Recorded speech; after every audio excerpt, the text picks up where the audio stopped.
राधे राधे, जोहार दोस्तों। आप सबको स्वागत है परमानंद महतो सर यूट्यूब चैनल में। आज के वीडियो में झारखंड के 8वीं कक्षा के बच्चों के लिए गणित विषय पर टर्म 2 के लिए मॉडल क्वेश्चन पेपर एवं सॉल्यूशन लाया हूं। यदि मेरा वीडियो अच्छा लगे तो लाइक करें, शेयर करें एवं कमेंट करें।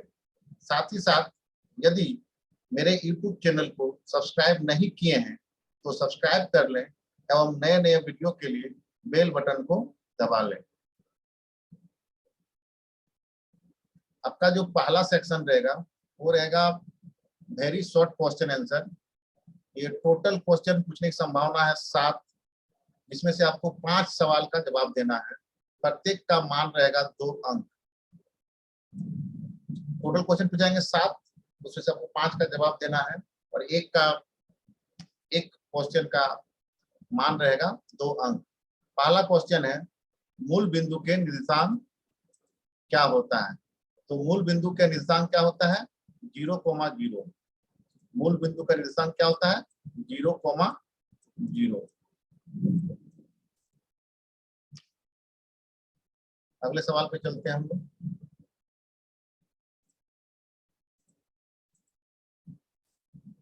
अगला सवाल है कि घनाभ का आयतन ज्ञात कीजिए जिसकी लंबाई 8 मीटर, चौड़ाई 6 मीटर एवं ऊंचाई 3.5 मीटर है।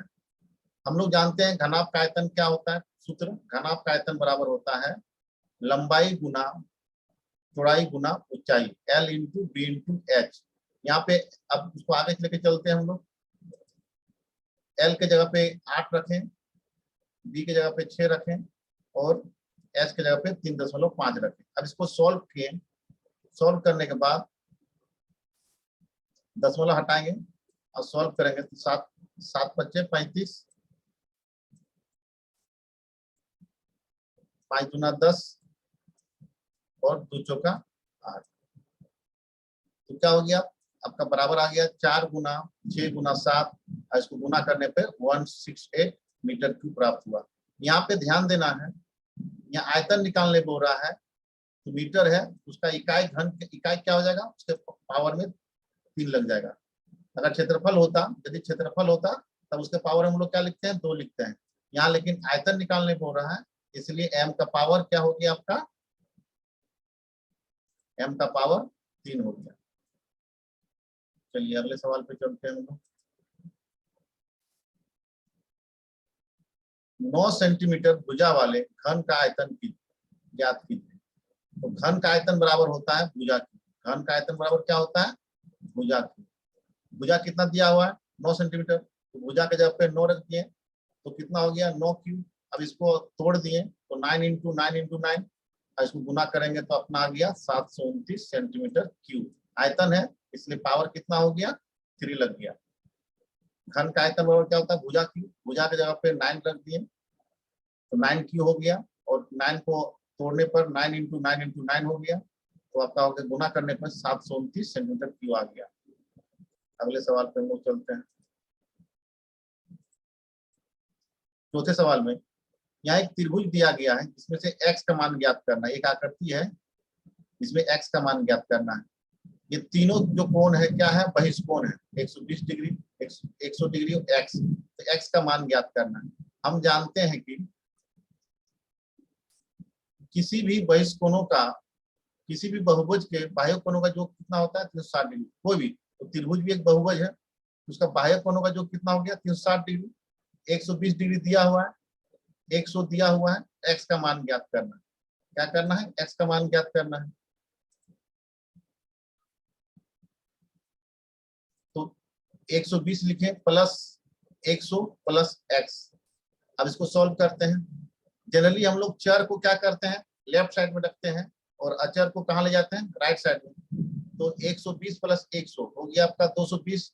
राइट साइड में गया, साइड चेंज कर रहा है तो साइन चेंज होता है, यानी कि यहाँ प्लस था इधर क्या हो गया? माइनस हो गया। तो x बराबर 360 डिग्री माइनस 220। इसको सॉल्व करेंगे तो आपका आ गया 140 डिग्री। तो x का मान कितना हो गया? 140 डिग्री।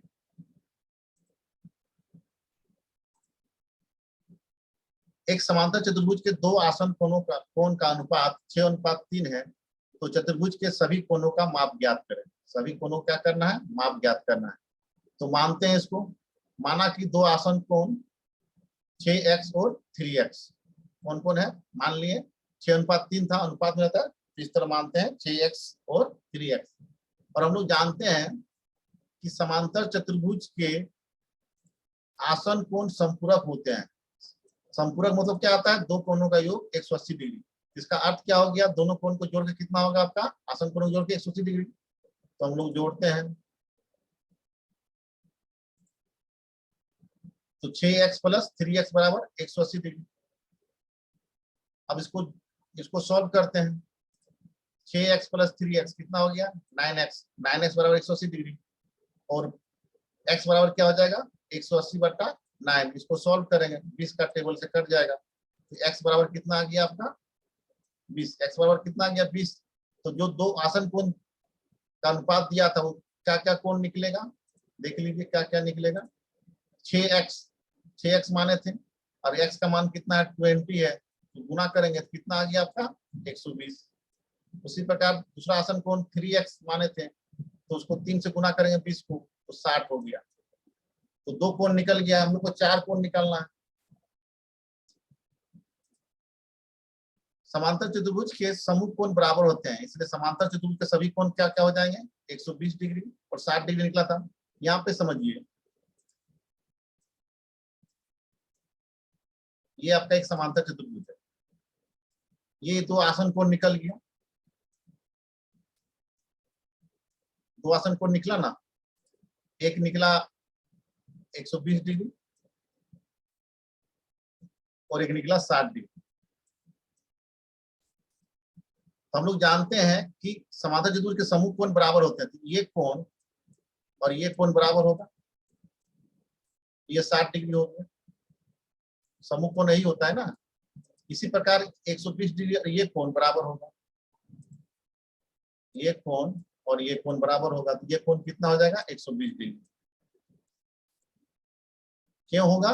क्योंकि समांतर चतुर्भुज के समूह कोण बराबर होते हैं। तो मेरा 120 डिग्री और 60 डिग्री निकल दिया था, तो अंत कोण क्या हो जाएगा? 120 डिग्री और 60 डिग्री। तो सभी कोण क्या हो जाएगा? 120 डिग्री, 60 डिग्री, 120 डिग्री, 60 डिग्री।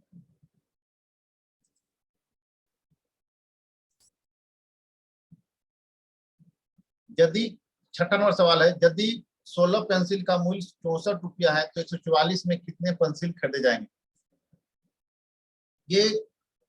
ये सवाल जो है अनुक्रमानुपाती है।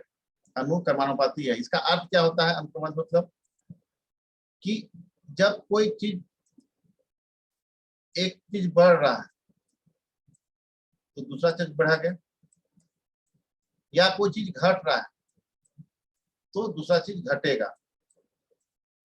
मतलब कोई चीज बढ़ रहा है तो दूसरा चीज भी बढ़ेगा, और कोई चीज घट रहा है तो दूसरा चीज घटेगा। इसी को बोलते हैं अनुक्रमानुपाती। यहाँ 16 पेंसिल का मूल्य 64 है, 144 में कितने पेंसिल होगा? इसका फॉर्मूला क्या होता है? देख लीजिए कैसे निकालते हैं।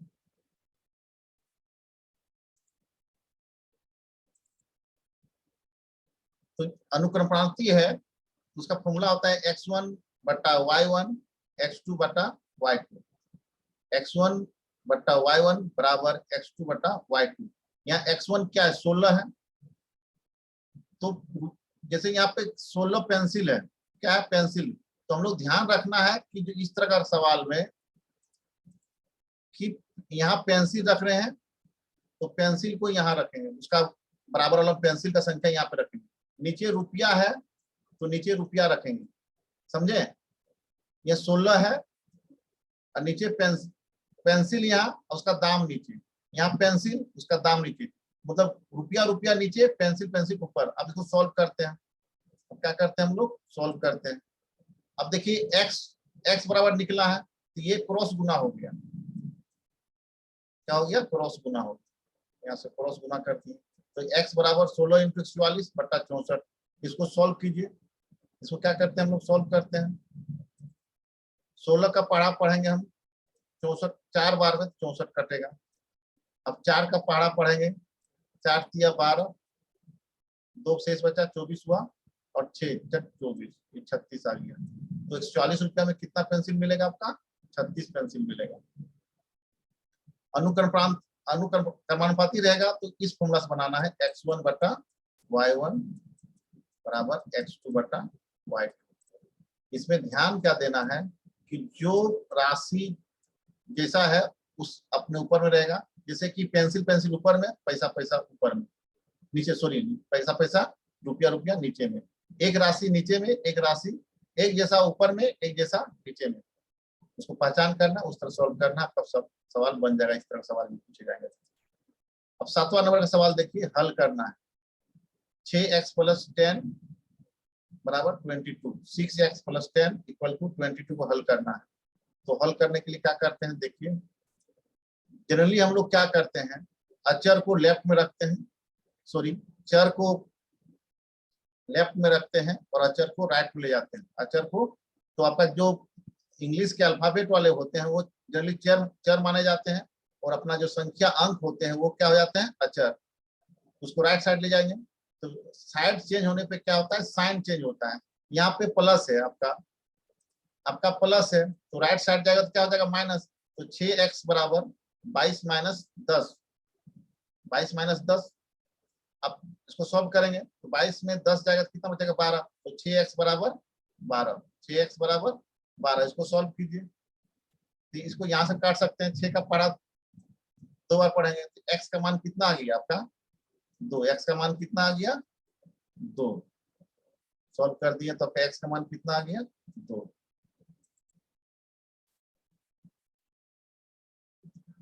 ये हो गया वेरी शॉर्ट क्वेश्चन, जो 7 पूछे जाएंगे, इसमें आपको जवाब देना है 5।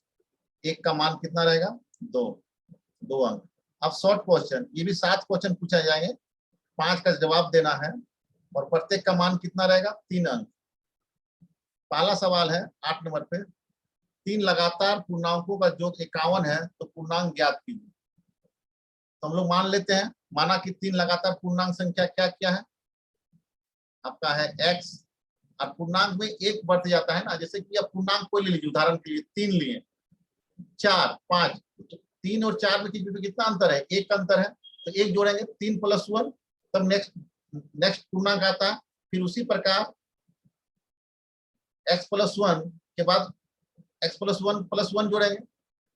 जैसे कि यहाँ पे देखिए 3 है, 4 है, ये पूर्णांक है, तो 3 + 1 3, 3 + 1 और 3 + 2 करना है आपका। इसी तरह हम क्या किए, मान लिए x + 1 x + 2, 3 लगातार पूर्णांक संख्या क्या हो गया, x + 1 x + 2। अब अगले लाइन में चलते हैं। प्रश्न से क्या बोल रहा है, तीनों पूर्णांकों संख्या जो कितना है, 51 है, तो तीनों को जोड़ दिए। तीनों को जोड़ के कितना लिखा, प्रश्न से क्या बोल रहा है कि 3 लगातार पूर्णांक संख्या का योग 51 है। तो हम प्रश्न से हम इक्वेशन बना लिए, तीनों संख्या को जोड़ दिए, x + 1 x + 2 = 51। तो यहाँ पे x 3x हो गया, 1 + 2 3 हो गया, = 51 51। अब अचर को हम लोग राइट साइड ले जाते हैं, और साइड चेंज होता है, साइन चेंज होता है, तो 51 - 3। सॉल्व करने के बाद 3x बटा 48 आया। यहाँ हम सॉल्व कर सकते हैं, 3 को काट दिए, 48 को 16 बार में, तो x बराबर कितना आपका आ गया, x बराबर आपका 16 आ गया। x बराबर 16 आ गया। जो माने थे हम, क्या क्या माने थे देखिए, x माने थे, x + 1 माने थे, और x + 2 माने थे, यही माने थे। इसके नीचे हम लोग लिखते जाएंगे, x कितना हो गया, 16। अब एक जोड़ देंगे 17, और एक जोड़ देंगे, 2 जोड़ देंगे, 16 + 2 कितना हो गया, 18। सबका आंसर, सही आंसर क्या हो गया, 16 17 18। लगातार 3 पूर्णांक संख्या देख लीजिए, आगे इससे बनाया हुआ है, इसलिए पूर्णांक बराबर देख लीजिए, काट दिए 16 से कट जाएगा, x बराबर कितना आ गया, 16। x बराबर कितना आ गया, 16। तो देखिए आपका आंसर आ गया 16 + 16 17 18। अब नेक्स्ट सवाल में हम लोग चलते हैं। अगला सवाल है 5 ब्रैकेट के अंदर y माइनस 3 ब्रैकेट बंद बराबर 3 ब्रैकेट के अंदर 2y प्लस 1 को हल करना है। हल करते हैं, चलिए हल करते हैं। चलिए इसको उतार दिए। अब हल गुना करेंगे, 5 को y से गुना करेंगे 5y, 5 को माइनस 3 से गुना करेंगे तो माइनस 15 आएगा, बराबर देंगे। 3 को 2y से गुना करेंगे तो 3 दूना 6 6y प्लस 3 को 1 से गुना करेंगे 3 हो गया। अब इसको हम लोग जनरली क्या करते हैं, आगे अब देखिए जो चर होता है उसको कहाँ लेते आते हैं, लेफ्ट लेते आते हैं, लेफ्ट साइड लेते आते हैं, और अचर को राइट साइड ले आते हैं। तो देखिए साइड चेंज करने पर क्या हो जाता है, ये प्लस 6y प्लस है, इधर आ गया लेफ्ट साइड तो माइनस 6y हो गया, माइनस 15 इधर है तो राइट साइड में जाएगा तो क्या हो गया प्लस 15। अब इसको सोल्व कर देंगे, 5y minus 6y equal to minus y, और 3 प्लस 15 को सोल्व करेंगे तो 18 आ गया, तो माइनस y, तो y बराबर माइनस 18। इसका तरीका क्या है इसको ऐसे करने के लिए, जैसे कि माइनस y है और इधर कितना है 18 है। जनरली चर जो होता है ऋणात्मक नहीं होता है, राइट साइड में हम लोग ऋणात्मक करते हैं अचर पे, इसमें गुना करते हैं -1 और गुना दोनों तरफ -1 से गुना करते हैं तो क्या हो गया minus minus into minus plus तो y हो जाएगा y इंटू 1 का, और ये हो जाएगा -18। और जिनको जानकारी है अच्छी तरह से समझ गए हैं वो डायरेक्ट आंसर लिखते हैं y बराबर -18। ठीक है, आगे चलते हैं। किसी भिन्न का एक सवाल है, किसी भिन्न का अंश हर से 5 अधिक है, अंश हर से 5 अधिक है, यदि अंश में 1 जोड़ दिया जाए तो हमें 3/2 प्राप्त होता है। भिन्न ज्ञात कीजिए। तो माना कि हर क्या मान लिए हम x, हर क्या मान लिए हम x, और अंश क्या मान लिए x प्लस 5। हर को मान लिए x, तो अंश क्या होगा, अंश जो है हर से 5 अधिक है तो x प्लस 5 हो जाता है ना, x अधिक होगा 5 अधिक, तो हर हो गया x, तो अंश हो जाएगा x प्लस 5। अब प्रश्न से हम लोग चलते हैं, प्रश्न में क्या बोलता है, अंश में 1 जोड़ते हैं तो 3/2 प्राप्त होता है। देखिए तो भिन्न क्या हो जाएगा, पहले यहाँ देख लीजिए, हर x हो गया, अंश हो गया x प्लस 5, तो भिन्न बराबर क्या होता है अंश बटा हर। भिन्न बराबर क्या होता है अंश बटा हर होता है ना, ऊपर वाले को अंश बोलते हैं, नीचे को हर बोलते हैं। तो हम लोग अंश मानने के बाद क्या आया था x प्लस 5 आया था, और हर क्या माने थे x। तब प्रश्न से देखिए, अंश में 1 जोड़ते हैं तो क्या प्राप्त होता है 3/2 प्राप्त होता है। तो अंश में x प्लस 5 है और उसमें हम क्या जोड़ दिए 1, क्या जोड़ दिए 1, तो आपका कितना 3/2। इसको सॉल्व कीजिए, x प्लस 5 प्लस 1 6, तो x प्लस 6 हो गया बटा x 3/2।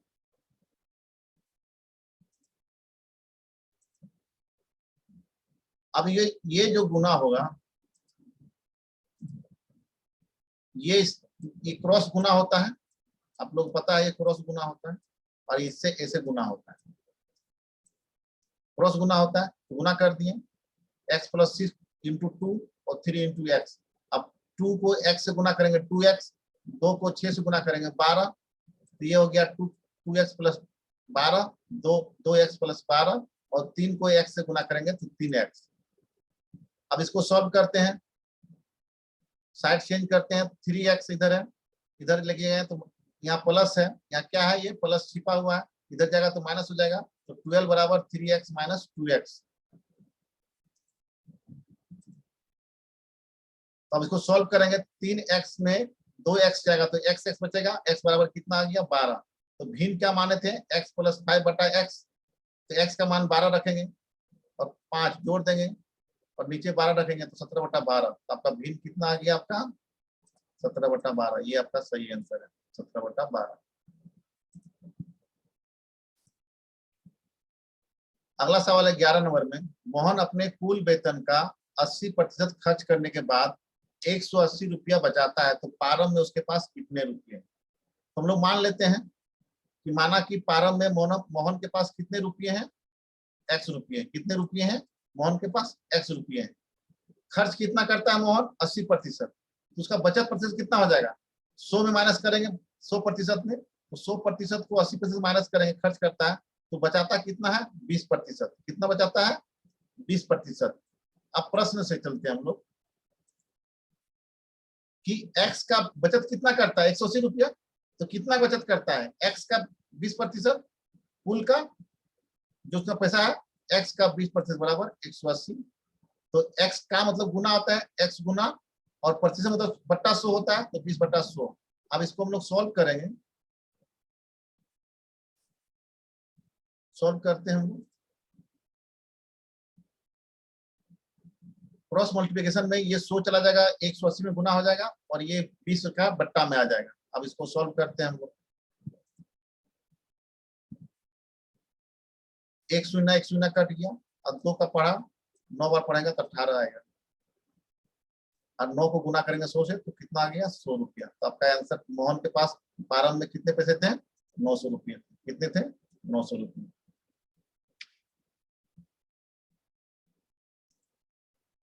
चलते हैं अगला सवाल 12 नंबर पे।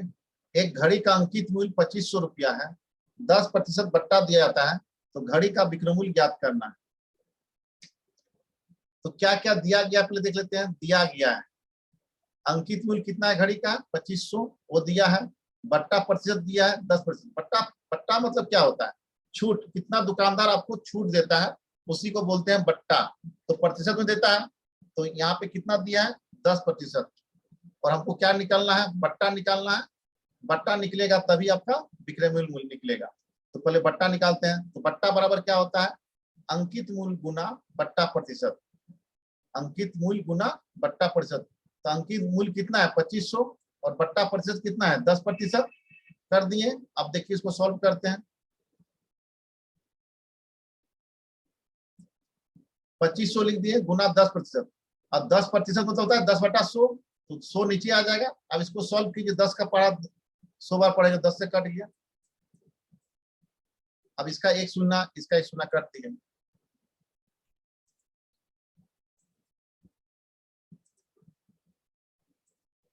एक शून्य काट दिए तो कितना बचा, 2500 बचा, सॉरी 250 बचा। तो ये आपका 250। तो बट्टा कितना कितना निकल गया आपका, 250 निकल गया। बट्टा कितना निकला, 250 निकला।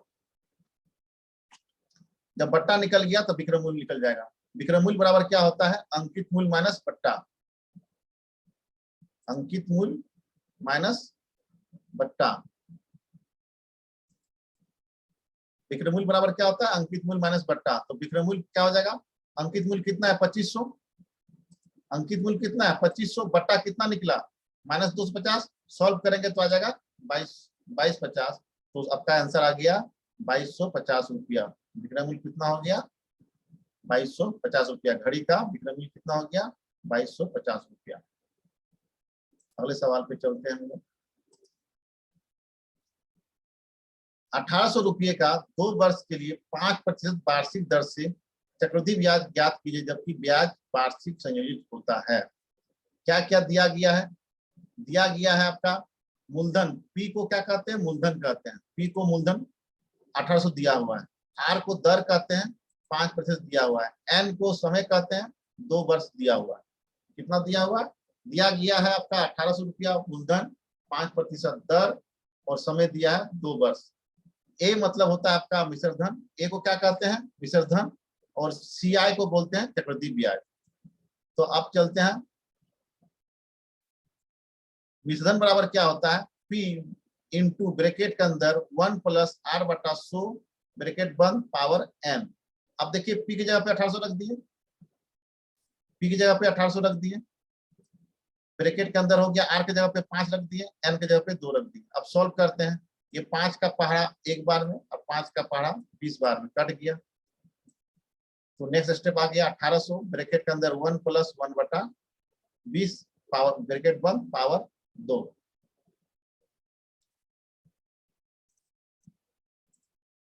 अब इसको सॉल्व करेंगे एलसीएम लेके, तो आपका ये आएगा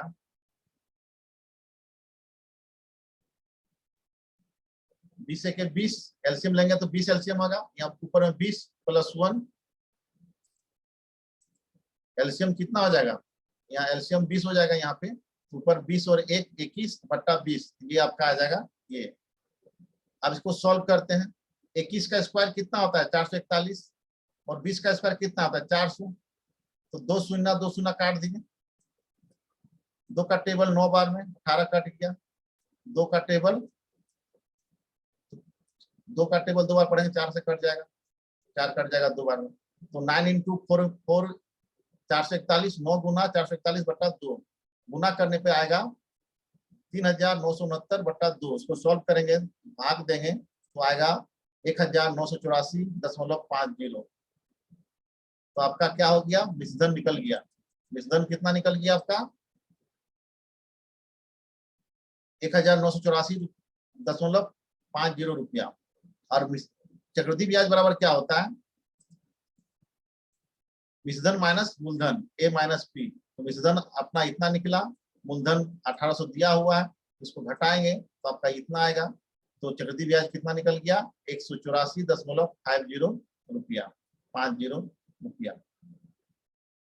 ये आपका फॉर्मूला हो गया चक्रवृद्धि ब्याज का। मूलधन मिश्रधन माइनस मूलधन ए माइनस पी, और मिश्रधन निकालने का फॉर्मूला है P ब्रैकेट के अंदर 1 + R/100 ब्रैकेट बंद पावर n। ये हो गया मिश्रधन का। और चक्रवृद्धि ब्याज का क्या होता है, मिश्रधन माइनस मूलधन। हम लोग अगले सवाल पे चलते हैं। सवाल है कि 50 वस्तुओं का क्रय मूल्य 40 वस्तुओं को विक्रय मूल्य के बराबर है, तो प्रतिशत लाभ अथवा प्रतिशत हानि ज्ञात कीजिए। तो चलते हैं, हम लोग मानते हैं, किसको मानेंगे, 50 वस्तुओं का क्रय मूल्य को मान लिए।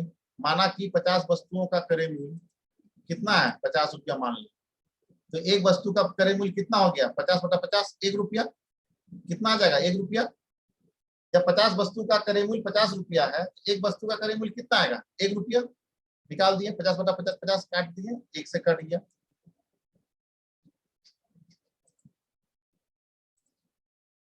चलिए प्रश्न से, 40 वस्तुओं का विक्रय मूल्य बराबर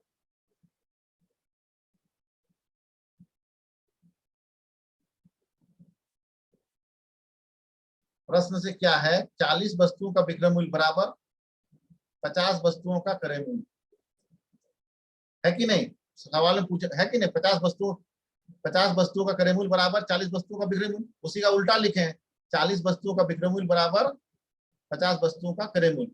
तो हम लोग क्या माने हैं, 50 वस्तु क्रय मूल्य को 50 रुपया माने हैं। कितना माने, 50। तो 40 वस्तुओं का विक्रय मूल्य कितना हो गया, 50 रुपया। 50 रुपया। तो एक वस्तु का विक्रय मूल्य क्या हो जाएगा, 50/40। अब इसको भाग देंगे, 1 शून्य 1 शून्य काट दिए और भाग देंगे 5 को 4 से भाग देंगे तो कितना आएगा, 1.25 रुपया, मतलब ₹1.25। यहाँ पे क्रय मूल्य कितना निकला आपका, एक वस्तु का क्रय मूल्य कितना निकला था, 1 रुपया। हाँ, और विक्रय मूल्य कितना निकला एक वस्तु का,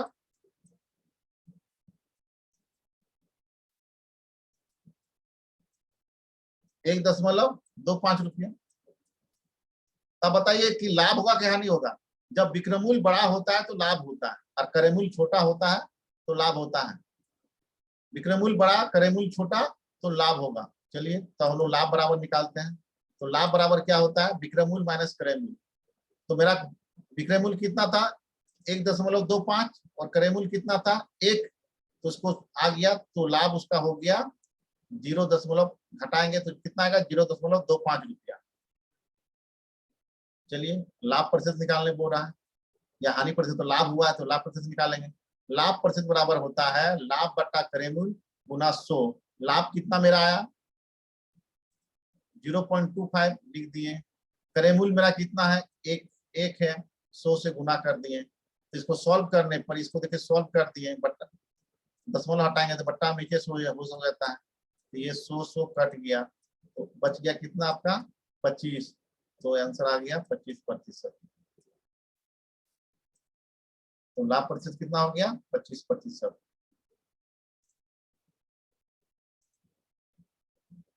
अब लॉन्ग क्वेश्चन टाइप, ये 4 या 5 पूछे जाएंगे और आपको सॉल्व करना है 3। एक सवाल का कितना मार्क्स मिलेगा, 5 अंक मिलेगा, 5 मार्क्स मिलेंगे। ये 4 या 5 पूछे जाएंगे, जिसमें से आपको 3 सवाल का जवाब देना है। तो पहला सवाल है, एक दूध के बेलनाकार टैंकर की त्रिज्या 1.5 मीटर है तथा लंबाई 7 मीटर है, तो टैंकर में अधिकतम कितना लीटर दूध रखा जा सकता है? दिया गया है त्रिज्या 1.5 मीटर और हाइट दिया है 7 मीटर। टैंकर किस प्रकार का होता है आप देखिए, टैंकर गाड़ी देखे होंगे पेट्रोल का, तो आपका गौर कीजिएगा, टैंकर जो गाड़ी रहता है वो बेलनाकार रहता है, इस प्रकार ऊपर में रहता है। क्या रहता है? तो बेलनाकार टैंकर। तो बेलनाकार है तो बेलन का सूत्र लगेगा, और तो बेलनाकार टैंकर का आयतन क्या हो जाएगा? बेलन का आयतन बराबर क्या होता है? पाई आर स्क्वायर एच। क्या होता है? पाई आर स्क्वायर एच। तो पाई का मान कितना होता है? इसी में पूछ रहा है कि कितना दूध रखाएगा इस टैंकर में, इस टैंकर में कितना दूध रखाएगा अंदर में। टैंकर यहाँ चक्का बना दीजिए,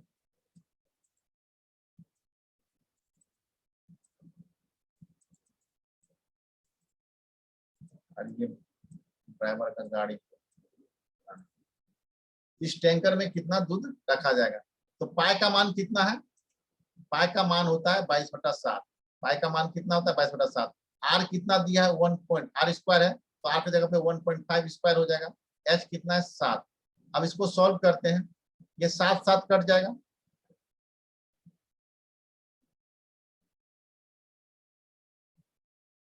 ये 7 कट जाएगा, तो 22 को 1.5 को गुना करेंगे 1.5 से, तो आएगा कितना?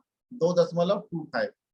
अब इसको सॉल्व करेंगे, गुना करेंगे, 22 को 2.25 से गुना करेंगे तो आपका आएगा 49.5 मीटर क्यूब।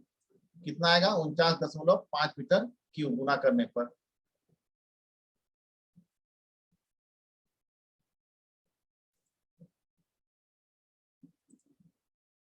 हम जानते हैं कि 1 मीटर क्यूब बराबर 1000 लीटर होता है। इसको आपको याद रखना है, 1 मीटर क्यूब बराबर 1000 लीटर। तो टैंकर में अधिकतम दूध कितना लेगा? हमारा कितना आयतन निकला था? 49.5। तो उसमें मीटर क्यूब 1000 लीटर से गुना कर देंगे तो आपका आ जाएगा 49,500 लीटर।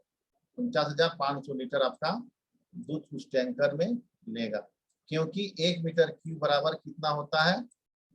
1000 लीटर होता है। 1000 लीटर होता है, 1000 लीटर होता है। और मीटर की जगह पर हम कितना लिख दिए? 1000 लीटर, और उसको गुना कर दिए तो आपका आ जाएगा 49,500 लीटर। अब अगले सवाल पे चलते हैं।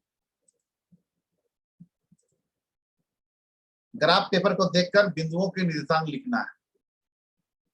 ये ग्राफ पेपर है, यहाँ जितने बिंदु दिया हुआ है इसका बताना है। तो देखिए इसी पे हम लोग आंसर लिखते हैं। पहला किसका आंसर लिखना है? ए बिंदु। ये बिंदु यहाँ पे देखिए, सबसे पहले हम लोग एक्स एक्स में चलते हैं, उसके बाद वाई एक्स में। यहाँ पे निर्देशांक जो होता है इस रूप में होता है, एक्स कॉमा वाई। एक्स घर में चलने वाले को पहले लिखते हैं, फिर वाई घर चलने को लिखते हैं, कॉमा देखें।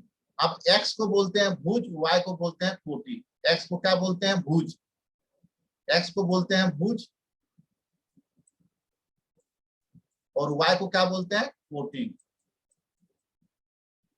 तो देखिए एक्स घर चले, किधर चल रहे हैं?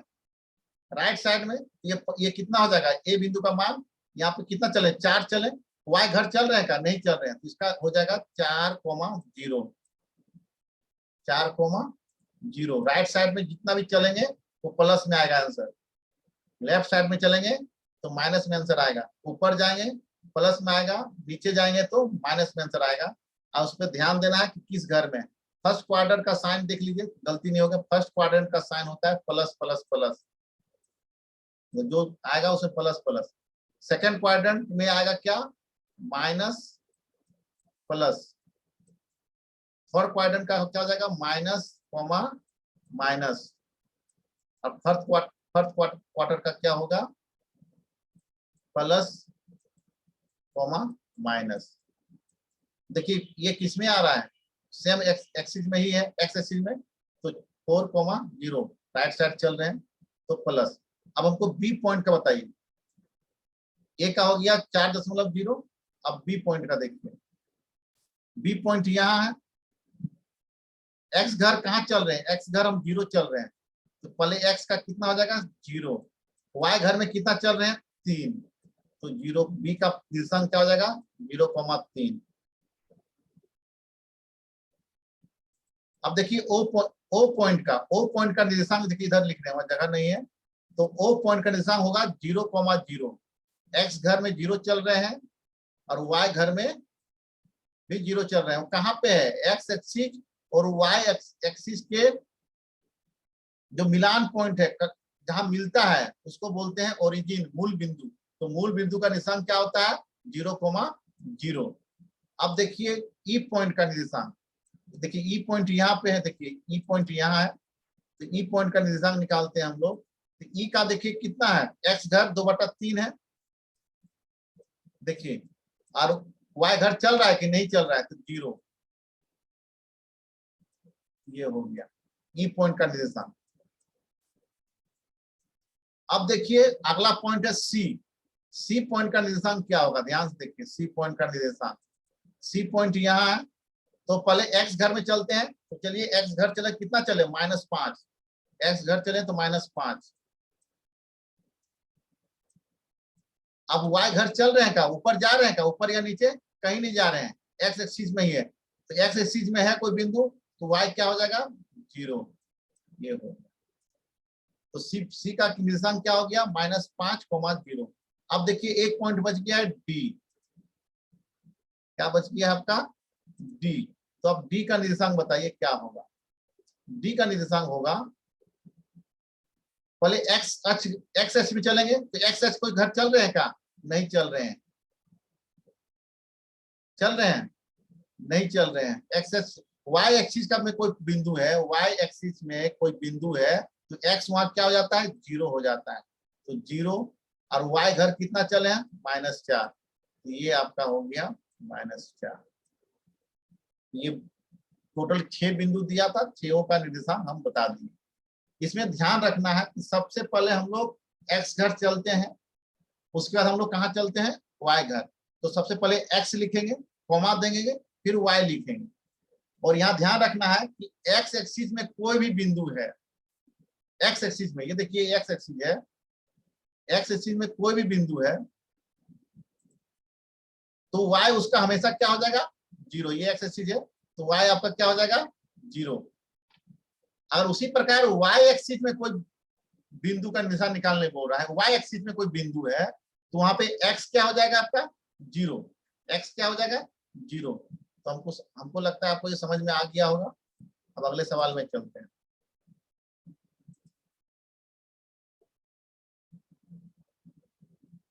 अगला सवाल है, एक चतुर्भुज ABCD की रचना करना है, जिसमें दिया हुआ है AB बराबर 5.4 सेंटीमीटर, BC बराबर 4.6 सेंटीमीटर, CD बराबर 4.3 सेंटीमीटर, और DA दिया हुआ है 3.5 सेंटीमीटर, और विकर्ण दिया है आपका AC है 4 सेंटीमीटर।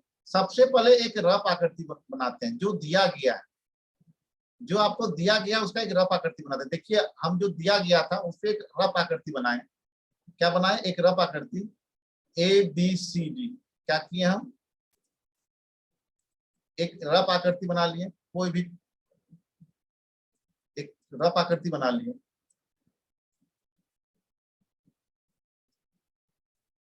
एक रफ आकृति बना लिए, पहले सबसे पहले रफ आकृति बनाएंगे, नाम दे देंगे ABCD, और हमको AC दिया हुआ है, क्या दिया हुआ है, एक AC दिया हुआ है, सबका मान लिख दीजिए, यहाँ लिखा हुआ है देखिए, AB का मान दिया हुआ 5.4, BC का 4.6, AC का 4 सेंटीमीटर, DA का 3.5 सेंटीमीटर, और CD का 4.3 सेंटीमीटर, यह दिया हुआ है, इसको लिख देना है। इससे आपको समझ में आ जाएगा कि किधर हमको चाप काटना है, क्या करना है। तो देखिए सबसे पहले मेरा बेस क्या लिए हैं, तो आप जो बेस लीजिएगा उसी करेंगे। तो सबसे पहले एक त्रिभुज बनाएंगे, दूसरा स्टेप में क्या रहेगा, एक त्रिभुज बन जाएगा। देखिए ये त्रिभुज बनाएंगे। सबसे पहले क्या बनाएंगे, एक त्रिभुज बनाएंगे। चलिए नेक्स्ट स्टेप में चलते हैं हम लोग। स्केल की सहायता से सबसे पहले क्या करेंगे हम लोग, ए बी खींचेंगे 5.4 सेंटीमीटर। अब स्टेप 3 में क्या करेंगे, स्टेप 3 में क्या करेंगे, ए को केंद्र मानकर पेंसिल और प्रकार की सहायता से 4 सेंटीमीटर का चाप खींचेंगे। फिर बी को केंद्र मानकर 4.6 सेंटीमीटर का चाप खींचेंगे। उसके बाद जो पहले चाप को सी बिंदु पर काटता है, देखिए यहाँ पे। और पांचवा स्टेप है ए और सी को मिलाया एवं बी और सी को मिलाया। देखिए ये आकृति देखिए। क्या करेंगे हम लोग, सबसे पहले क्या करेंगे कि स्केल और पेंसिल की सहायता से पहले हम लोग ए बी खींचे। ए बी खींच दिए, जितना दिया हुआ 5.4 खींचे। अब ए को केंद्र मानकर एक चाप खींचेंगे, इस प्रकार चाप खींचें जो ए बी ए सी कितना 4 सेंटीमीटर का। अब फिर बी से केंद्र मान के और 4 से एक चाप खींचेंगे। खींच दिए। अब इस उसका नाम दे दिए बिंदु को सी, और ए सी और बी सी को मिला दिए। ये हो गया त्रिभुज बन गया। अब अगला नेक्स्ट स्टेप क्या करेंगे, चलिए हम लोग आगे देखते हैं नेक्स्ट स्टेप में क्या करते हैं। अब स्टेप 6 में बिंदु सी को केंद्र मानकर, जो नया बिंदु प्राप्त किए प्रकार के पेंसिल सहायता से, उसको मानकर 4.3 सेंटीमीटर की त्रिज्या का चाप खींचेंगे। कितना खींचेंगे, 4.3 सेंटीमीटर त्रिज्या का चाप खींचेंगे।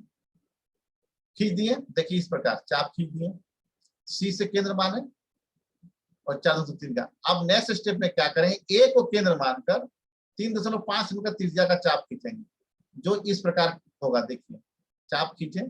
इस बिंदु क्या नाम देंगे हम लोग, डी बिंदु नाम देंगे। अब ए और डी को मिला देंगे और डी और सी को मिला देंगे। बिंदु डी दोनों चापों के कटान बिंदु से प्राप्त होगा। अब मिला देंगे, ए को डी से तथा सी को डी से मिलाया। देखिए आपका त्रिभुज हो गया, ये आपका त्रिभुज प्राप्त हो गया। इस प्रकार त्रिभुज प्राप्त हुआ। तो ये समझ में आ गया, नहीं समझ में फिर से देखते हैं। सबसे पहले क्या करते हैं हम लोग, देख लीजिए। सबसे पहले एक रफ आकृति खींचेंगे, कोई भी रफ आकृति खींचेंगे त्रिभुज का।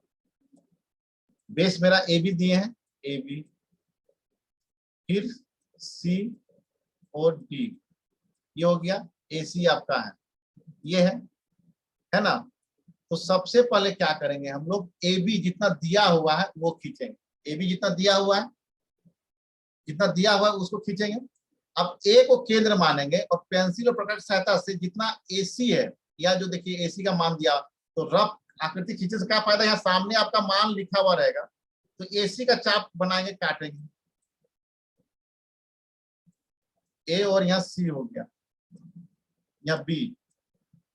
अब बी को केंद्र मान के जितना बीसी का मान है उतना चाप खींचेंगे यहाँ पे। ये सी बिंदु मिल गया और ए और सी को मिला दिए, ए और सी को ये मिला दिए और बी सी को मिला दिए। अब हमको डी बिंदु लाना है। डी बिंदु किधर है, रफ आकृति मेरा लेफ्ट साइड में है, तो जो नया जो चाप काटेंगे वो हमको लेफ्ट साइड में काटेंगे। तो चलिए हम लोग काटते हैं। अब यहाँ पे डी का जो सी डी का मान जितना रहेगा उतना का चाप काटेंगे हम। चलिए काट देंगे सी डी का। अब उसी प्रकार एडी का मान दिया होगा, एडी ए को केंद्र मान के यहाँ काटेंगे। पहले सी का केंद्र मान के सी डी का लंबाई का चाप काटेंगे, फिर ए डी का नाप का फिर चाप काटेंगे, जो कहीं ना कहीं दोनों मिलाएगा और इसको मिला देंगे स्केल और पेंसिल सहायता से, तब ये चतुर्भुज प्राप्त हो जाएगा। इसी प्रकार इसको हम समझाए हैं। आप आशा करते हैं कि आपको ये वीडियो अच्छा लगा होगा। यदि वीडियो अच्छा लगे तो शेयर करें, कमेंट करें और लाइक करें। बहुत बहुत धन्यवाद।